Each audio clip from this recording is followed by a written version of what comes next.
فاعبد الله مخلصا له الدين، ألا لله الدين الخالص.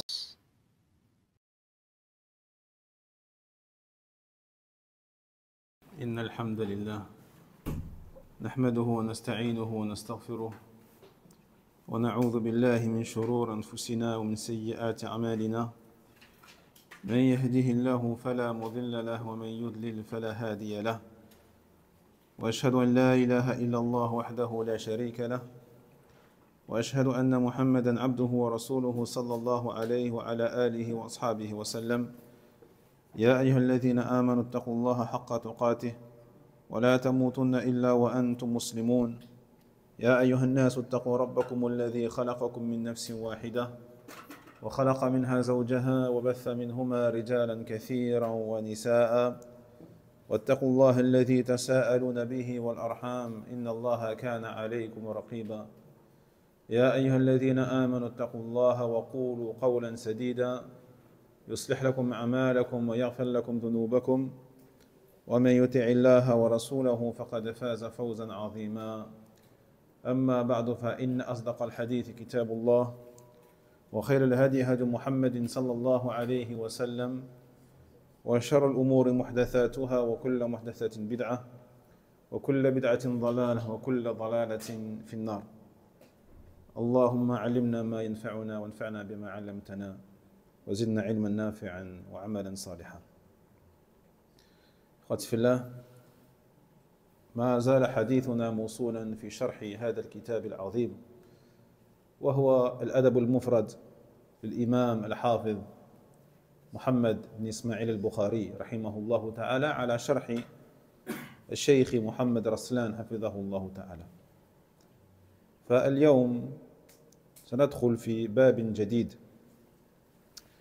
وهو باب إعطاء الشاعر إذا خاف شره. إعطاء الشاعر إذا خاف شره. نعم، قرأ مهدي.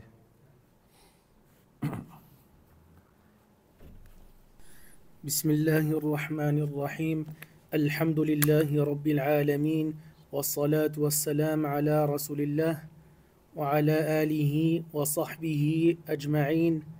أما بعد، قال الإمام البخاري رحمه الله: حدثنا محمد قال حدثنا علي قال حدثنا زيد بن حباب.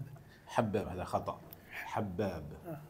حباب صحيح. حباب قال حدثنا يوسف ابن عبد الله ابن نجيد ابن عمران ابن حسين الخزاعي قال حدثني أبي نجيد أن شاعرا جاء إلى عمران ابن حسين فأعطاه، فقيل له: تعطي شاعرا؟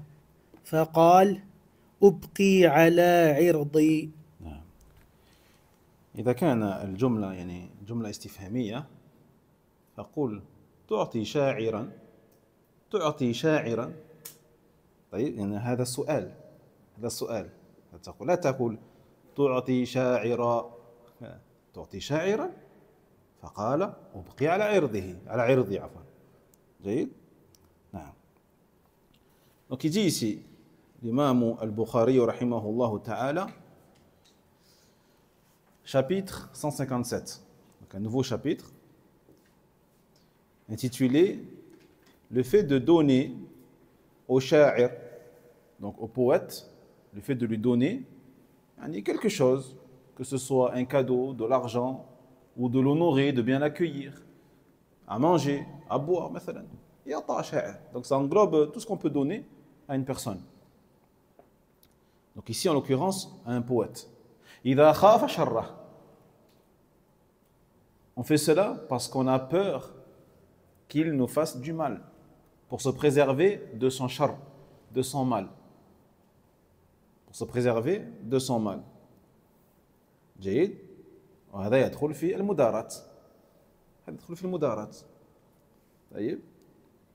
فقال, il dit, donc Muhammad nous a rapporté, Muhammad al-Bikindi, rahimahullah, qui a dit, Ali nous a rapporté, qui a dit, Zayd ibn Habbab nous a rapporté, qui a dit, Yusuf ibn Abdullah ibn Nujayd ibn Imran ibn Hussein al-Khuza'i nous a rapporté, qui a dit, Abu Nujayd m'a rapporté. Ici, il y a aussi un oubli de leur part.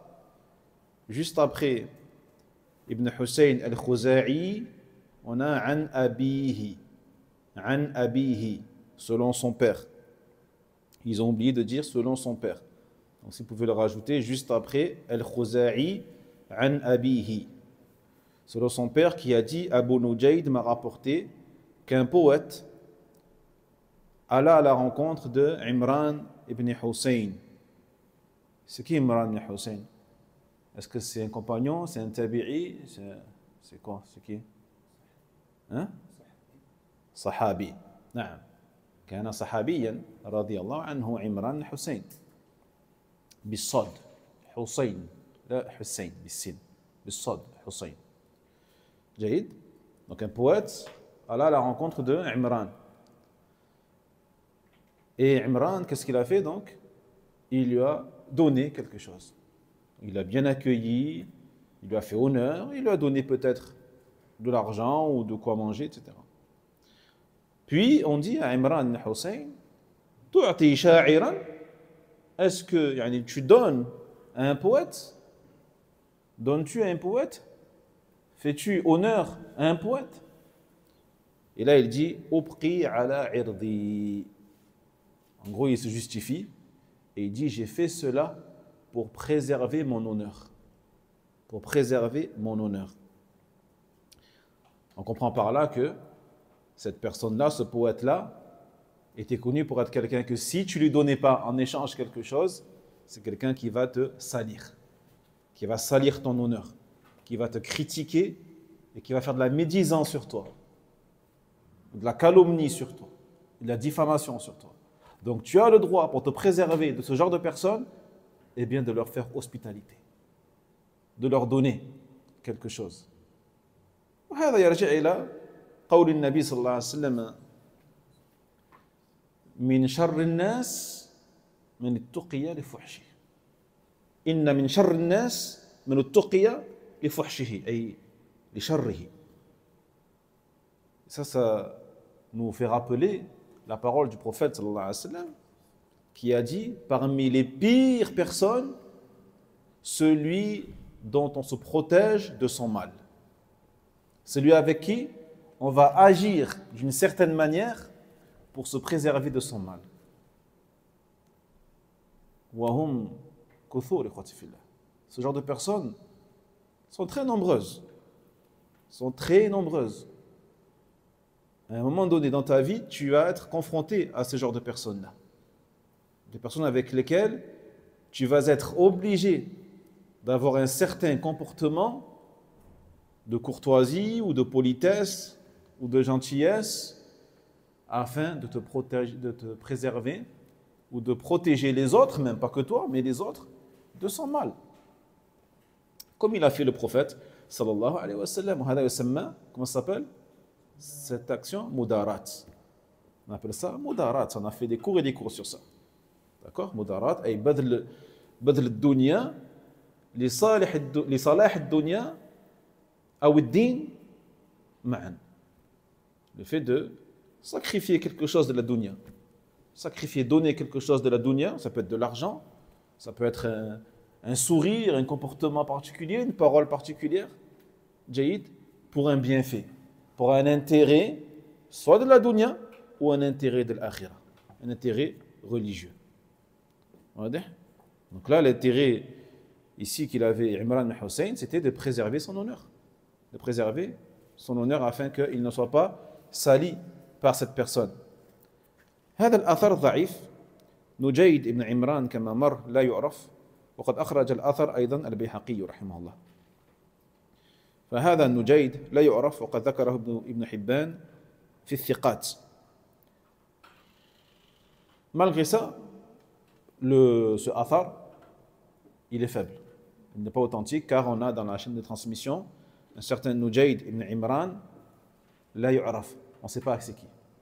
On n'a aucune information, on n'a pas d'information sur lui. Est-ce que c'est quelqu'un de fiable? Est-ce que c'est quelqu'un qui fait preuve de muru'a? Est-ce que c'est quelqu'un qui obéit à Allah tabaraka wa ta'ala, qui craint Allah jalla wa ala? On ne sait pas. Donc quand on ne sait pas, on s'abstient. On ne peut pas accepter le hadith ou la parole sans chaîne de transmission authentique. D'accord? Car notre religion, elle n'est pas basée sur des rumeurs. Elle n'est pas basée sur des on-dit. Elle n'est pas basée sur des ragots. Elle n'est pas basée sur « Ah, j'ai entendu ».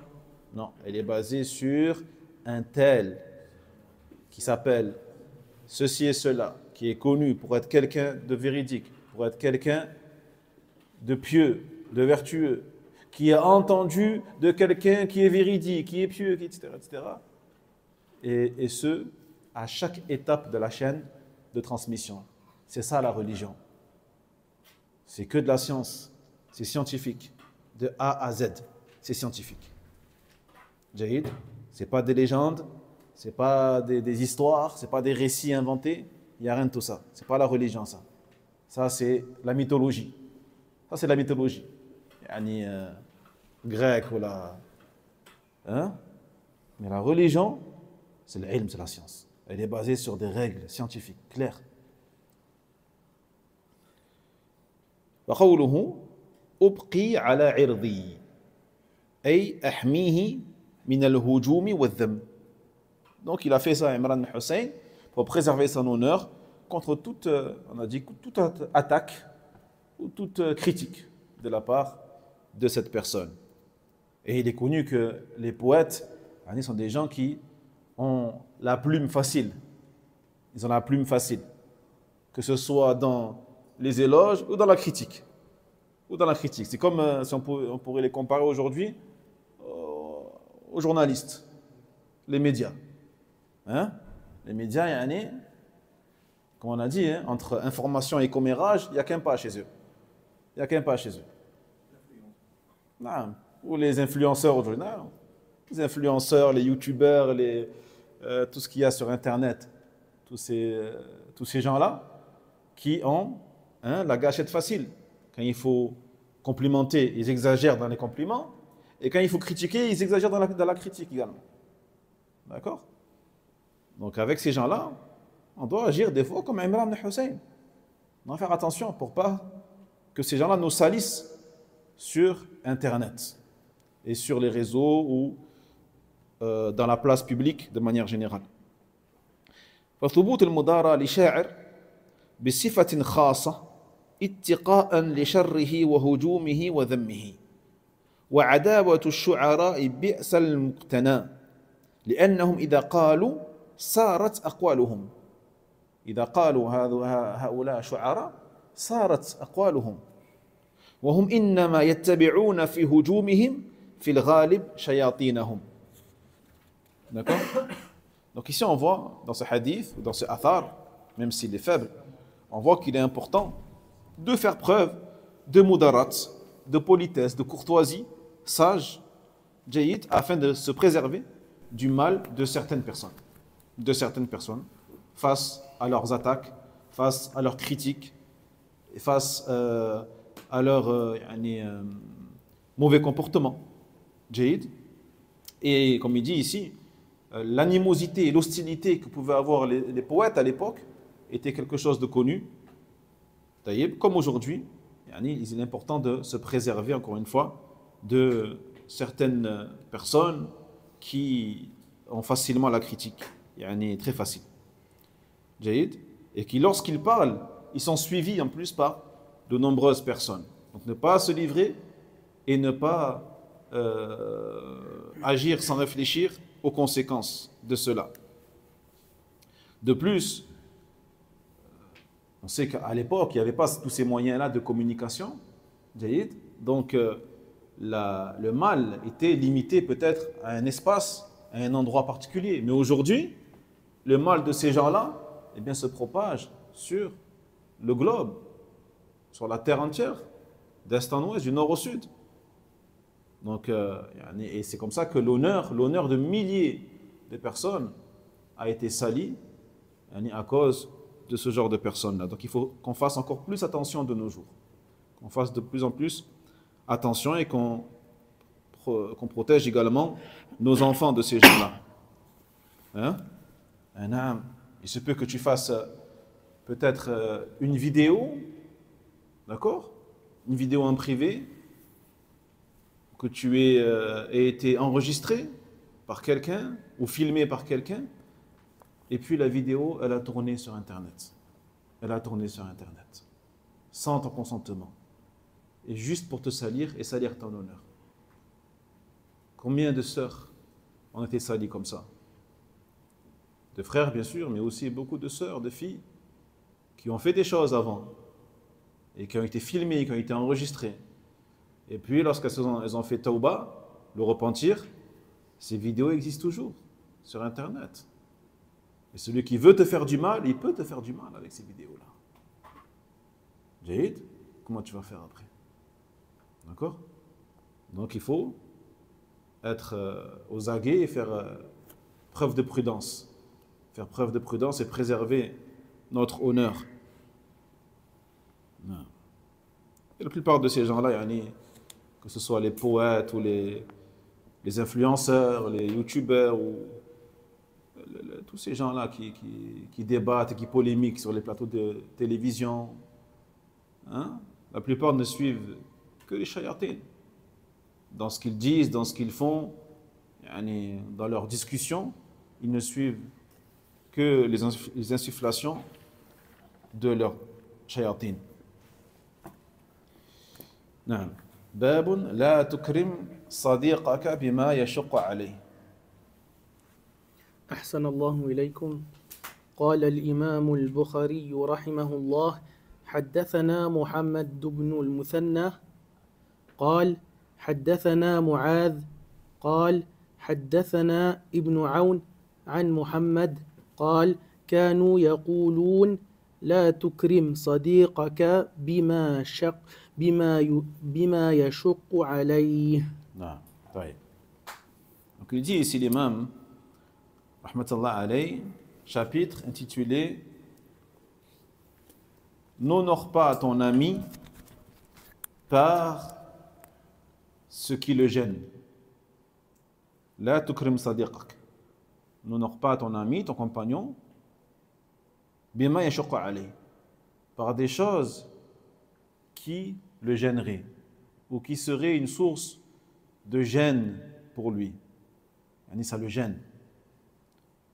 Il dit, le Bukhari, rahimahullah ta'ala, Muhammad ibn al-Muthanna nous a rapporté et a dit Mu'adh ibn Nasr, Abu al-Muthanna al-Hafiz Thiqa, nous a rapporté et a dit Ibn Aoun nous a rapporté selon Muhammad qui a dit, il disait, n'honore pas à ton ami par ce qui le gêne, par des choses qui le gêneraient. Taïb. Donc, la parole, elle est d'un certain Muhammad. Bien sûr, on ne parle pas du prophète ici, sallallahu alayhi wa sallam, mais de qui parle-t-on? Muhammad ibn Sirin.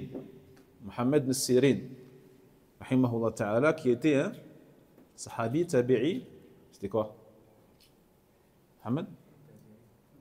نعم كان تابعيا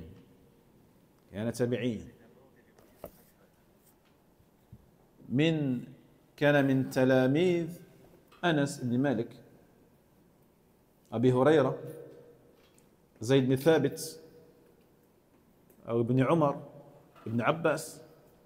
جيد؟ فمن كبار التابعين، من كبار التابعين. ابن عمر ليس بصحابي ابن عمر، هو صحابي ابن عمر، عبد الله بن عمر. نعم يعني ابن سيرين كان من تلاميذه ابن عمر. فهمت؟ نعم. ومن تلاميذ ابن سيرين قتادة مثلا، قتادة وغيره والحمد لله. جيد. donc Abu Sirin, Muhammad ou Ibn Sirin, عفوا, faisait partie des grands tabi'in, et qui ont eu pour professeurs et pour enseignants parmi les grands sahaba, les grands compagnons, tels que Anas ibn Malik, ou Abu Huraira, ou Zayd, ou Ibn Omar, ou Ibn Abbas, radiyallahu anhum. Taïb. Et il dit, Kanu yaqouloun. Il dit, il disait. De qui il parle ici? Ibn Sirin. Parce qu'il dit, il disait. Il parle de qui? Non. Il parle des salaf. Ulama al-salaf. Parmi les savants des salaf. Les sahaba, bien sûr. En premier. Il disait donc, ces gens-là, La tukrim sadiqaka bima yashuqa alayh. N'honore pas ton ami parce qu'il le gêne. Donc, ce athar, il est authentique, il est rapporté par Ahmed également et al-Bayhaqi. Walhamdulillah.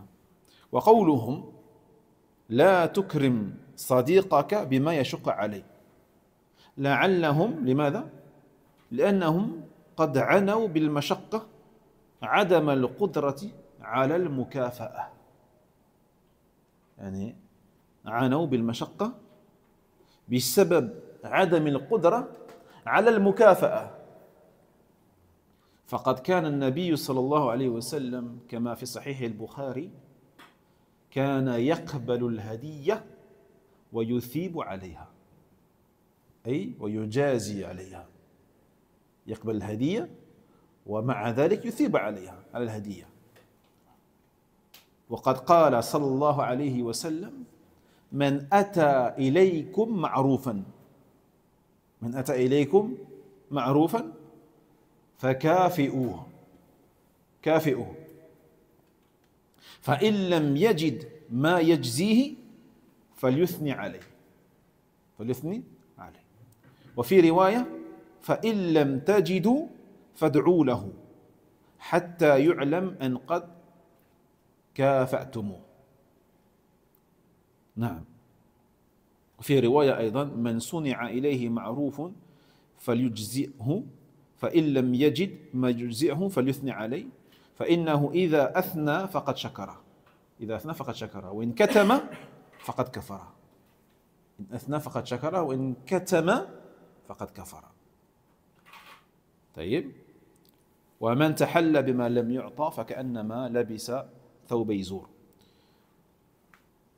Donc il dit Ibn Sirin que les pieux prédécesseurs avaient l'habitude de dire n'honore pas ton ami parce qu'il le gêne.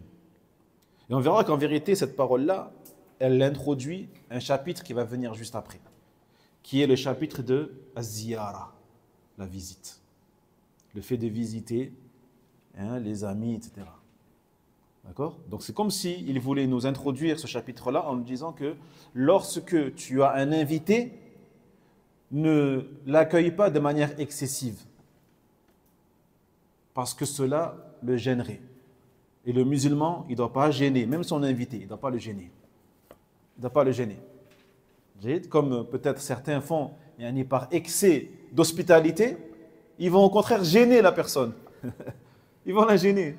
Jusqu'à ce que la personne, peut-être que lorsqu'elle sera invitée une prochaine fois, elle ne viendra pas. Parce qu'elle ne veut pas être gênée. Elle a tellement été gênée la première fois, peut-être qu'on lui a forcé demain à manger, on lui a forcé à boire. Non, tu manges. BCF, tu manges. J'ai plus faim. Non, mange. Encore, tu manges, tu bois. Ça, c'est هذه مشقة. هذه مشقة. Toi, tu as l'intention de faire du bien à la personne, mais au contraire, tu la gênes. Tu la gênes. زيد. Non, c'est de l'excès. Et beaucoup de gens, يتكلفون. En vérité, يتكلفون. C'est-à-dire qu'ils n'ont peut-être pas les moyens, en vérité, d'honorer la personne, d'accord? Mais ce jour-là, peut-être ils vont peut-être s'endetter pour accueillir la personne. هذا لا ينبغي. Le musulman, il accueille la personne selon ses moyens, et en plus, il fait en sorte de ne pas gêner la personne, de ne pas la gêner ou de ne pas la mettre mal à l'aise, Surtout si la personne, elle n'a pas les mêmes moyens que toi. Elle ne peut pas, à son tour, après, t'inviter chez elle comme tu l'as invité toi. Là aussi, c'est une source de gêne pour la personne. Tu la mets mal à l'aise. Hein? Donc, cette phrase-là, des salafs nous montre que tu n'as pas à exagérer dans ton hospitalité de sorte à ce que la personne se sente gênée ou mal à l'aise. Premièrement, la raison pour laquelle cela n'est pas correct, eh bien, il y a des personnes qui n'ont pas les moyens de te remercier à ta juste valeur ou de te rendre, comme on dit, te rendre l'appareil. Comme on a dit, elle ne peut pas t'inviter, elle, à son tour, et faire la même chose que toi. Avec autant de plats différents, de variétés de plats, entrées, desserts, et ainsi de suite. Jaïd. Donc il faut prendre en compte tous ces critères-là. Tous ces critères-là, alhamdulillah. Car le prophète, sallallahu alayhi wa sallam, accordait énormément d'importance au fait de remercier celui qui t'a fait du bien, eh bien, en lui rendant l'appareil, en la récompensant. En la récompensant. Et il a été rapporté que le prophète, sallallahu alayhi wa sallam, kana yaqbal al-hadiyya. Il acceptait le cadeau, puis il récompensait celui qui lui a fait un cadeau. Il le récompensait. Il avait l'habitude de la récompenser en retour, à travers un cadeau en retour, ou à travers un geste, quelque chose. D'accord? Donc il avait l'habitude de remercier la personne à travers un geste. Et il disait, le prophète sallallahu alayhi wa sallam, celui qui vous fait du bien, qui vous a rendu un service ou qui vous a fait du bien, récompensez-les. Récompensez-les. D'accord? Il ne faut pas oublier de faire plaisir à ceux qui t'ont fait du bien, à récompenser ceux qui t'ont fait du bien, ou à ceux qui te font du bien au quotidien. Et en premier, bien sûr, tes parents, tes amis proches. Il ne faut pas oublier que, en retour, tu dois faire preuve de reconnaissance.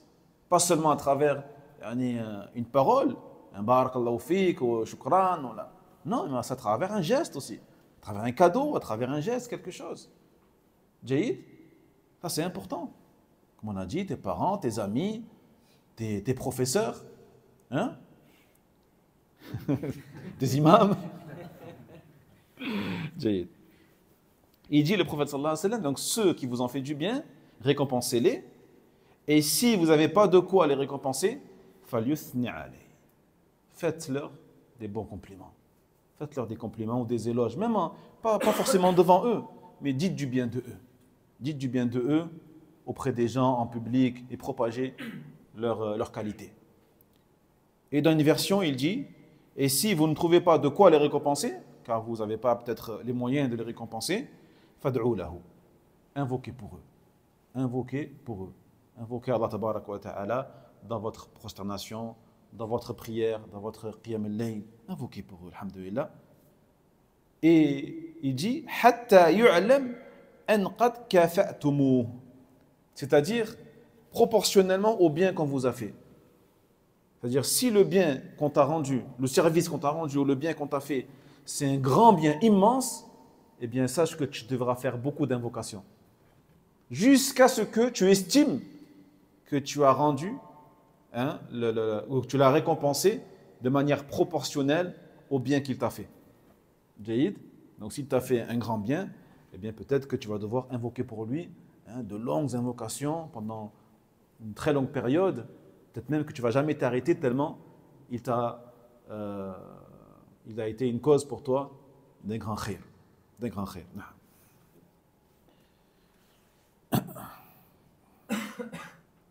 جيد.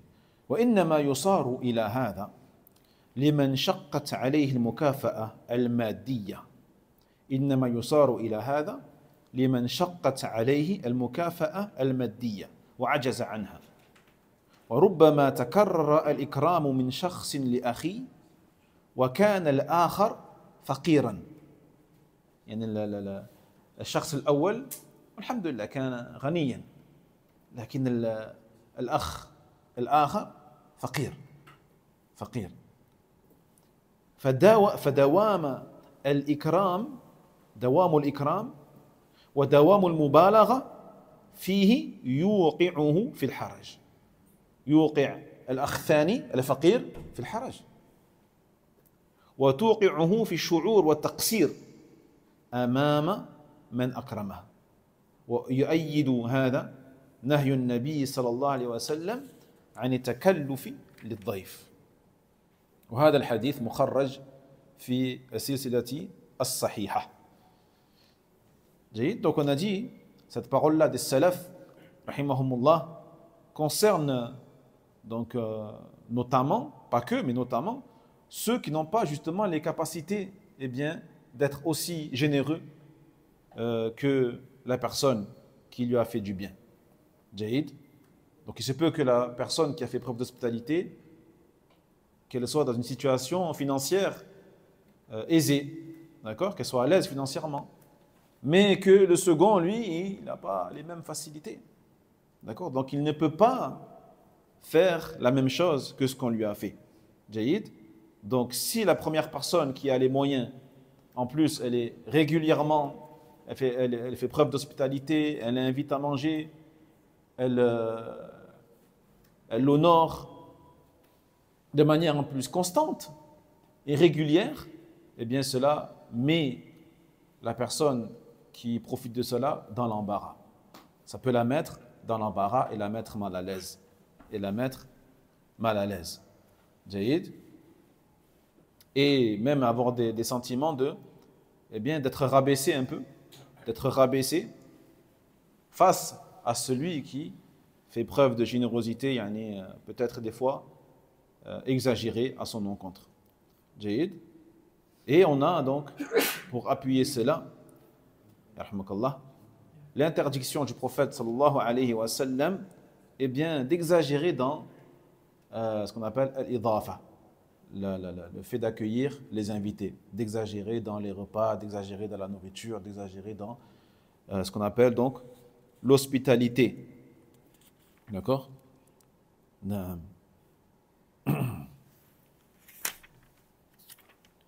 Donc le hadith ici, il a été rapporté dans la silsilat as-sahiha. نأخذ من هذا الحديث أولا ثبوت العناية بالأصدقاء. Nous tirons de cette parole-là d'Ibn Sirin et des Salaf l'affirmation de prendre soin des amis. De prendre soin des amis. Jaïd. Et prendre soin des asdiqa, des compagnons, des amis et tout. Donc c'est pas seulement leur donner. C'est penser aussi à ne pas les gêner, à ne pas les mettre dans l'embarras et les mettre mal à l'aise. Donc il faut faire preuve de sagesse même dans le fait de donner et dans le fait d'être généreux.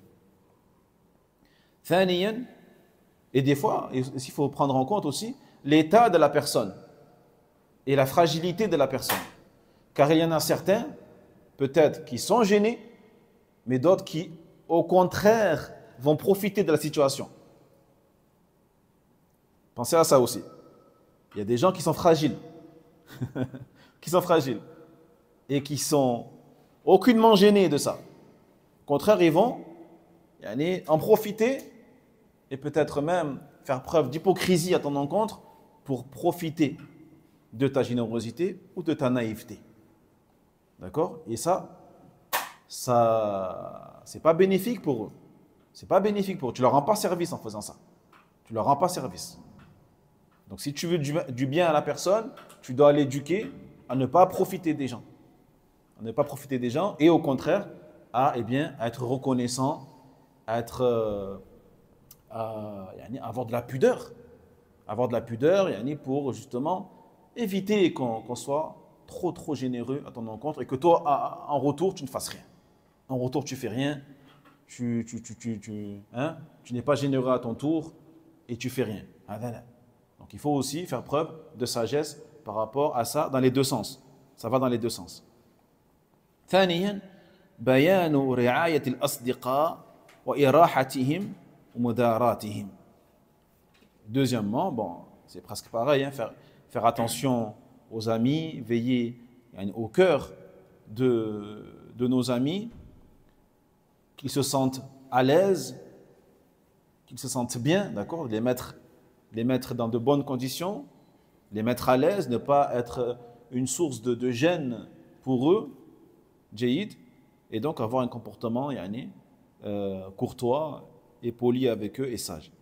لأن مقتضى الصداقة أن تدخل على صديقك ما يسره ويفرحه ولا يشق عليه. هذا هو الأصل في الصداقة. الأصل في الصداقة أن تدخل على قلبه السرور ولا الحرج ولا مشقة.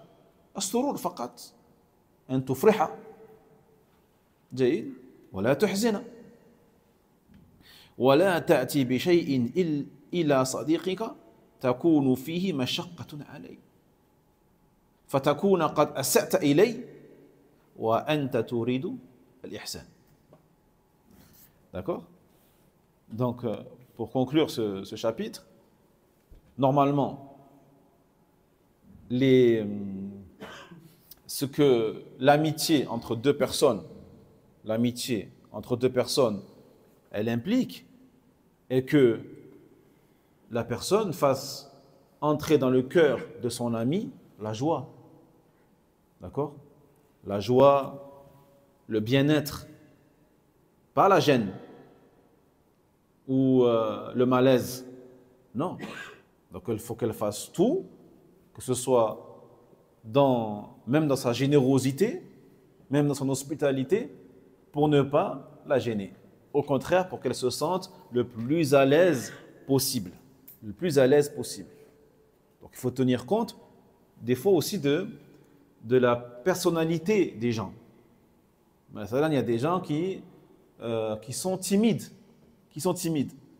Donc ces personnes-là, tu ne vas pas les forcer, par exemple, à se retrouver au milieu de beaucoup de personnes, à devoir parler devant des gens, etc. Parce que tu vas la mettre mal à l'aise comme cela. Donc tu vas la préserver en cela par rapport à sa timidité, par rapport à son caractère un peu réservé. Tu vas tout faire pour la mettre bien, qu'elle se sente bien, qu'elle soit assise à côté des gens qui sont un peu comme elle, pour qu'elle se sente bien. Ou que tu la places parmi tes invités à côté des gens qui lui ressemblent, ou qu'elle connaît, pas à côté des gens qu'elle ne connaît pas. Tu la mets à côté des gens qu'elle ne connaît pas, elle ne se sentira pas bien. Jaïd. Donc il faut prendre en compte tous ces paramètres-là. Ces paramètres-là, c'est important. Parce que le but, c'est quoi? Eh bien, de mettre à l'aise, de mettre bien ton ami, qu'il se sente bien. D'accord? C'est ça le but. Jaïd. Parce que sinon, tu risques de lui faire du mal, alors qu'à la base, tu lui voulais du bien. Bab az-ziyara. أحسن الله إليكم. قال الإمام البخاري رحمه الله: حدثنا محمد قال حدثنا عبد الله ابن عثمان قال حدثنا عبد الله ابن المبارك أخبرنا حماد ابن سلمة عن أبي سنان الشمي عن عثمان ابن أبي سودة عن أبي هريرة رضي الله عنه عن النبي صلى الله عليه وسلم قال: إذا عاد الرجل أخاه أو زاره قال الله له طبت وطاب ممشك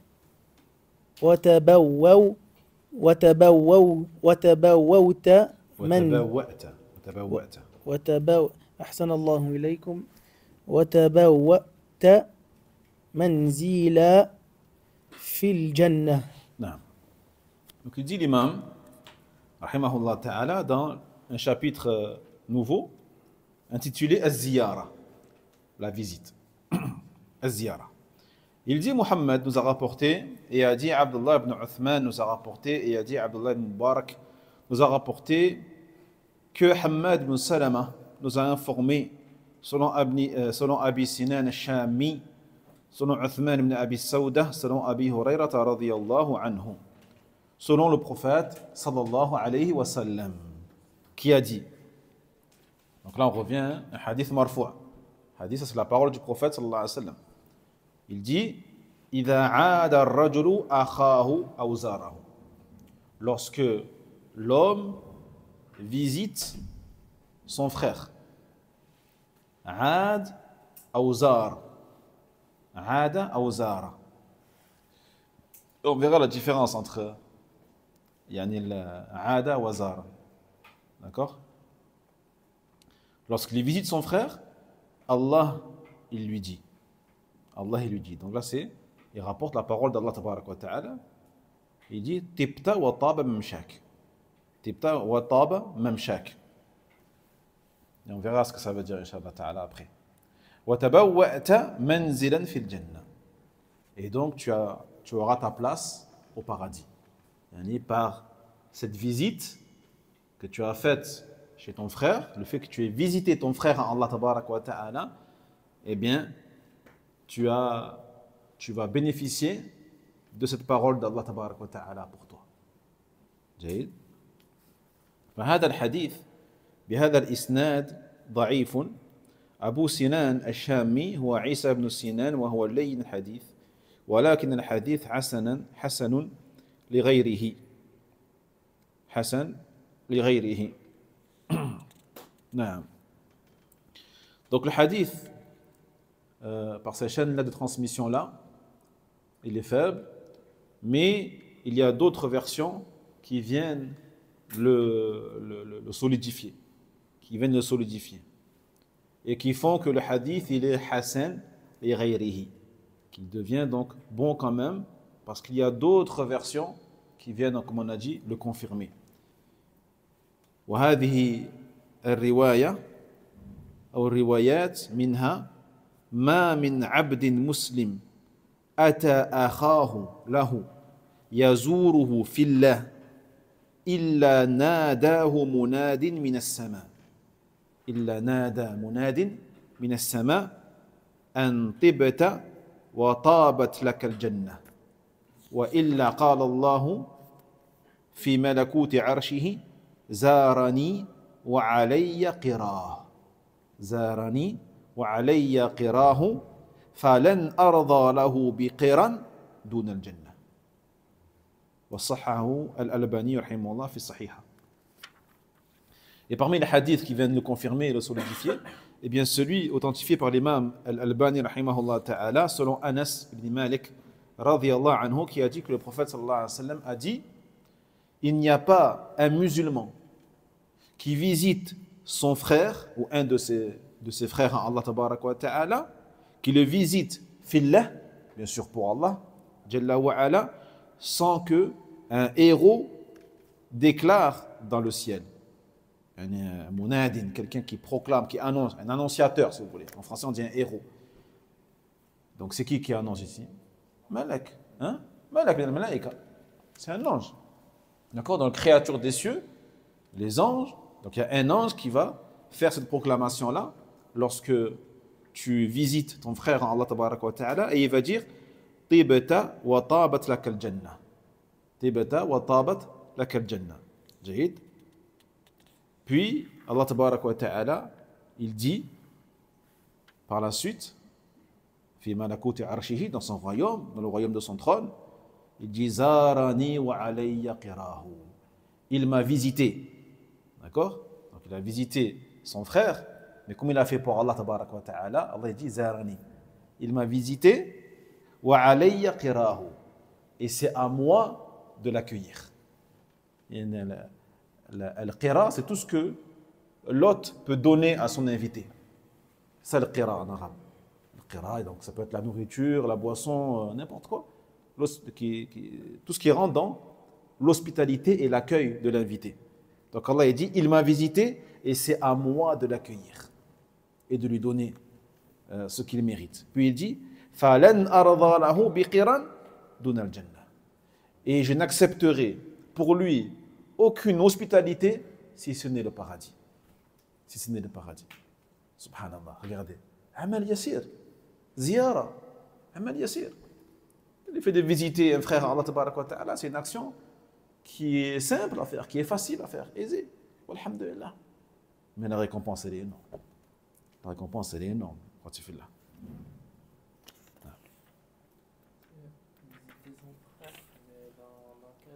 contexte exactement. Enfin, on peut se rendre chez son frère, mais sans qu'il soit forcément prédisposé à nous accueillir. Non, encore une fois, si tu sais, tu évites les heures où ça risque de le gêner. Vous voyez? Après, tu peux avertir la personne, tu as le droit. C'est pas obligé de le prendre par surprise. Hein. Tu lui envoies un petit texto. Mohamed, fait dar. C'est bon, on arrive, Inch'Allah. On arrive, on passe à. Hein? On prend les boissons, on arrive. Alhamdulillah. Jaïd. Al-Muhim, bien sûr, la visite doit se faire de sorte à ce que tu ne gênes pas la personne, bien sûr. Tu regardes les heures, tu regardes les jours, tu regardes tout ça, alhamdulillah. Tu fais attention. وقوله إذا عاد الرجل أخاه فالفرق بين العيادة والزيارة العيادة والزيارة قيل العيادة هي الزيارة في المرض الزيارة في المرض خاصة. Donc dans le hadith il dit le prophète sallallahu alayhi wa sallam, celui qui visite, et là il y a deux verbes, on a le verbe ada et le verbe zara. Certains disent que l'iyada, ou le verbe aada, c'est la visite qui est faite lors d'une maladie. Lorsque celui que tu visites est malade. Dans ce cas-là, on dira aada ou iyada. D'accord? Alors que ziyara, eh bien, c'est général. C'est plus général que ça, ou c'est lorsque la personne n'est pas malade.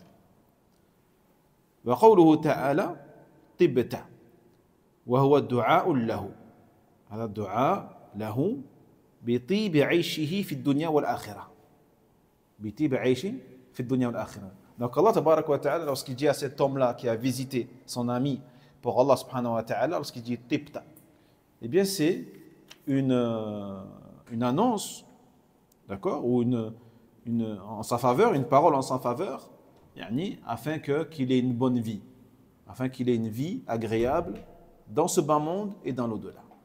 Dans ce bas monde et dans l'au-delà. وقوله ممشاك مصدر أو مكان أو زمان والدعاء له بالطيب على سبيل المبالغة. D'accord? Et puis il dit Allah tabarak wa ta'ala par la suite et il rajoute وطاب ممشاك وطاب ممشاك يعني الممشى, c'est-à-dire hein? Voilà, ton trajet, d'accord, ton trajet, ton itinéraire, yani, soit agréable, d'accord. وطاب ممشى قال الطيبي هو كناية عن سيره وسلوكه طريق الآخرة بتعري عن رذائل الأخلاق وتحلي بمكارمها. D'accord, il dit الطيبي rahimahullah ta'ala par rapport à la parole وطاب ممشاك, c'est-à-dire ça c'est une image, d'accord, pour dire que ton cheminement, ton itinéraire te menant vers l'akhira, vers l'au-delà, soit agréable et soit bon et soit dépourvu de tout mauvais comportement et au contraire pourvu de tout bon comportement et de comportement éminent et noble. وقوله تبوأت أي أقمت ونزلت منزلا لا تريم عنه ولا تنتقل منه. Et puis Allah tabarak wa ta'ala il rajoute وتبوأت منزلا في الجنة, hein? Et que tu occupes, yani, Inch'Allah, plus tard, fil akhira, ta place au paradis. Ta place ou ta demeure au paradis, une demeure que tu ne quitteras jamais. La tarimu anhu. La tarimu anhu wa la tantaqil minhu. وقوله إذا عاد الرجل أخاه أو زاره عاده قلنا زاره مريضا وزاره أي زاره صحيحا فأو لتنويع فالعيادة تستعمل غالبا في المرض والزيارة غالبا تستعمل في الصحة وكل من أتاك مرة بعد أخرى فهو عائد وإن اشتهر ذلك في عيادة المريض حتى صار كأنه مختص به. Donc on revient sur encore une fois l'iyada wa ziyara. D'accord? L'iyada, on a dit dans la plupart des cas, c'est utilisé lorsqu'on visite quelqu'un de malade, et az-ziyara, dans la plupart des cas, c'est utilisé pour visiter quelqu'un qui n'est pas malade. D'accord?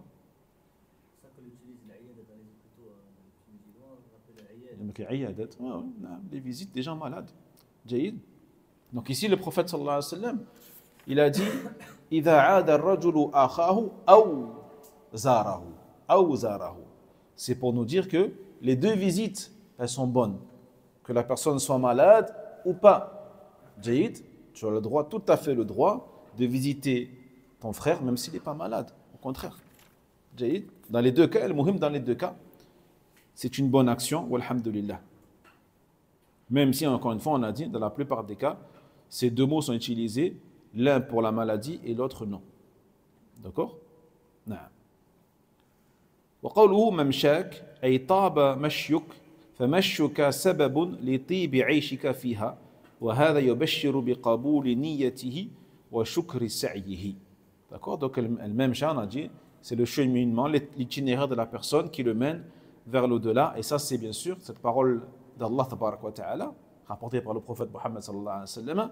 C'est une bonne annonce venant indiquer l'acceptation de ton action. D'accord? Donc si Allah tabarak wa ta'ala, il dit ça en ta faveur, ça veut dire que ton acte, ta visite de ton frère, elle a accepté, elle a été validée par le Seigneur de l'univers, subhanahu wa ta'ala.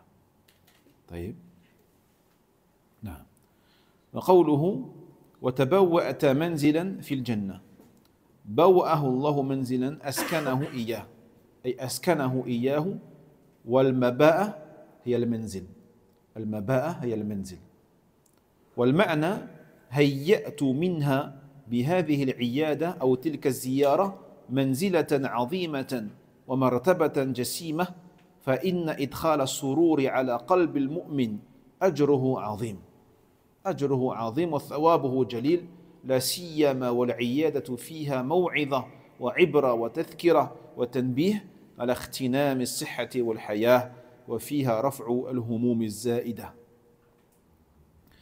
Puis Allah tabarak wa ta'ala il dit وَتَبَوَّأْتَ مَنْزِلًا فِي الْجَنَّةِ.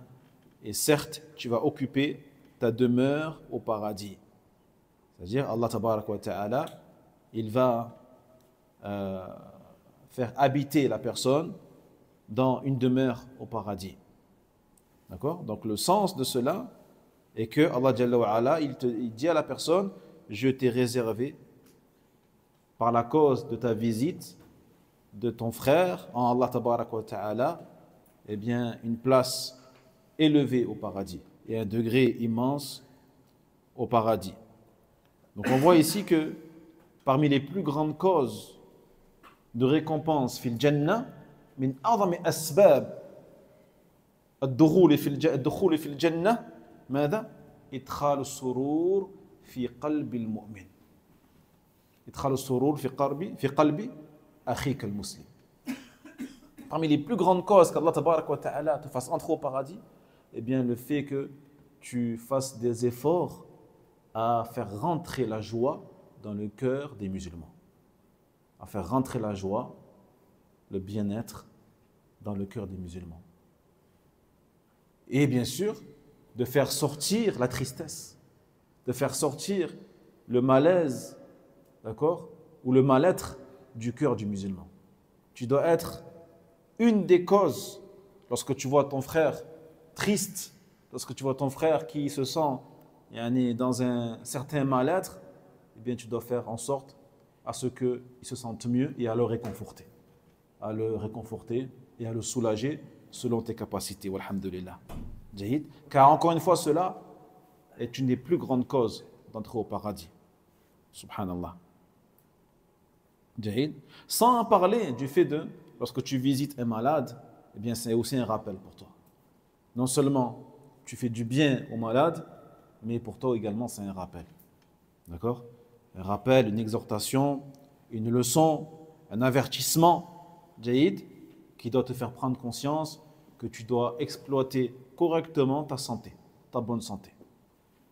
Toi, qu'Allah tabarak wa ta'ala t'a donné un sihha, un tayyiba, la bonne santé, tu dois l'utiliser pour Allah subhanahu wa ta'ala, car du jour au lendemain, il peut te l'enlever. Car du jour au lendemain, il peut te l'enlever. Non. C'est bon les frères? فهذا الحديث فيه ترغيب وحث على زيارة الأخ المسلم لأخيه المسلم احتسابا وابتغاء الأجر من الله سبحانه وتعالى وطمعا في هذا الثواب الموعود به. وذلك إذا عاد الرجل أخاه إذا كان مريضا فعاده ودعا له وآنسه، وإن كان صحيحا آنسه وذاكره ودعا له بخير، فإنه يترتب على هذه الزيارة وتلك العيادة ما قاله النبي صلى الله عليه وسلم أن الله يقول له طبت وطاب ممشاك وتبوأت منزلا في الجنة. وهذا أو هذه دعوة مباركة، هذه دعوة مباركة، كيف لا وهي من أرحم الراحمين وأكرم الأكرمين رب العالمين، وهي من الكرامات الكرامات للمؤمن أن يحبه ربه سبحانه وتعالى. هذا من أعظم المباركات أن يحبه الله سبحانه وتعالى بهذه الزيارة ويمنحه منزلا في الجنة التي هي دار القرار. وكذلك أخوتي في الله الحذر في هذا الحديث، الحذر أن تكون الزيارة والعيادة مجاملة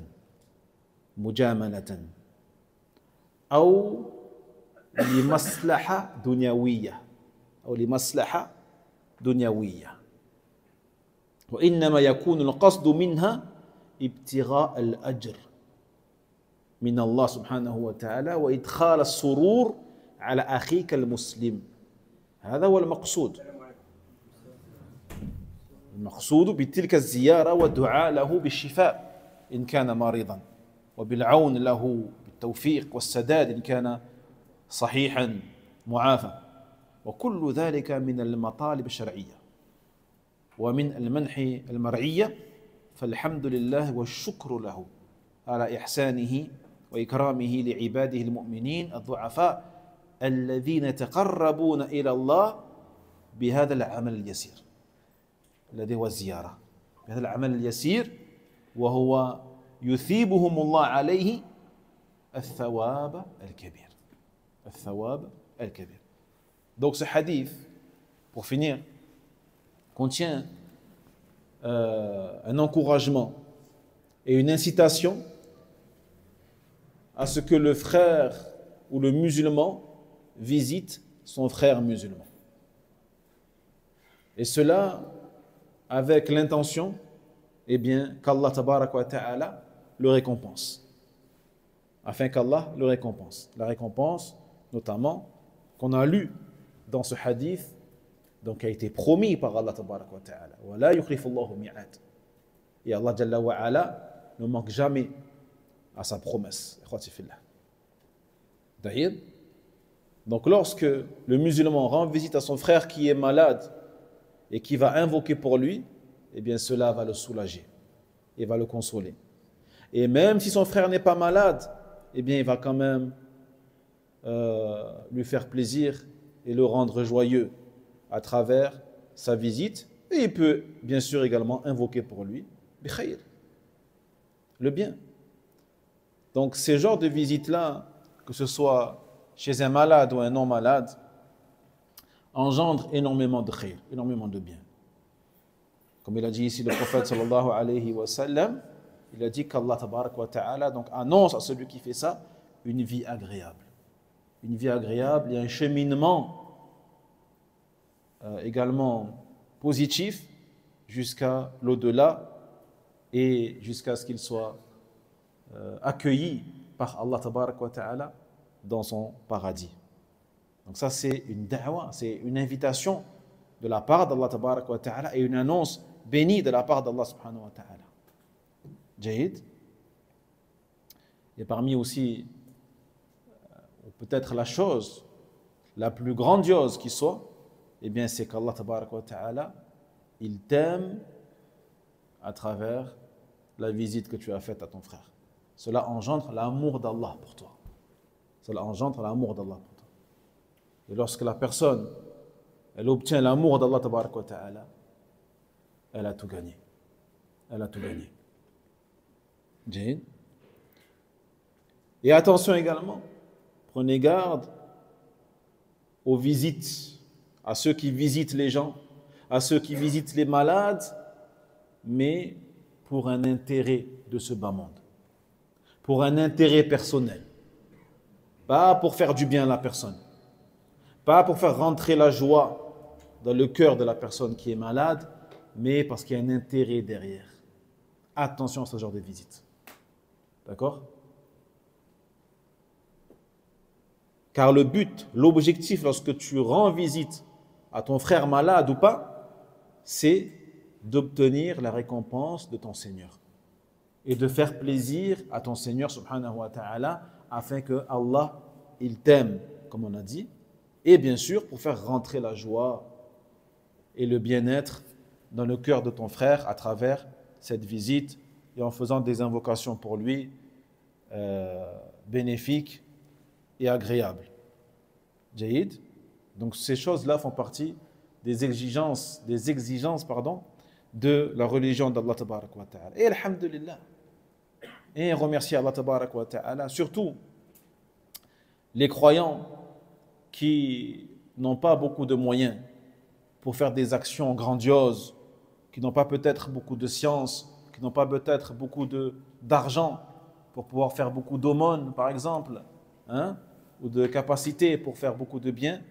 Eh bien, alhamdulillah, sachez qu'Allah tabarak wa ta'ala, il nous a offert des actes très faciles à faire, des actions qui sont simples à faire, et parmi elles, le fait de visiter tes amis, le fait de visiter les frères en Allah tabarak wa ta'ala, une action qui est très simple à faire et que tout le monde peut faire, mais dont la récompense est énorme. Et là, on voit encore une fois que la religion n'est que facilité, wallah. Ad-din yusr. Ad-din yusr, c'est la facilité. Walhamdulillah, barakallahu fikum. نكتفي بهذا القدر إن شاء الله تعالى فأسأل الله سبحانه وتعالى أن يحيينا وتوفنا على التوحيد والسنة ومفارقة الشرك والبدعة والعلم عند الله وآخر دعوانا أن الحمد لله رب العالمين وصلى الله وسلم على نبينا محمد وعلى آله وصحبه أجمعين. وينجي الله الذين اتقوا بمفازتهم لا يمسهم السوء ولا هم يحزنون.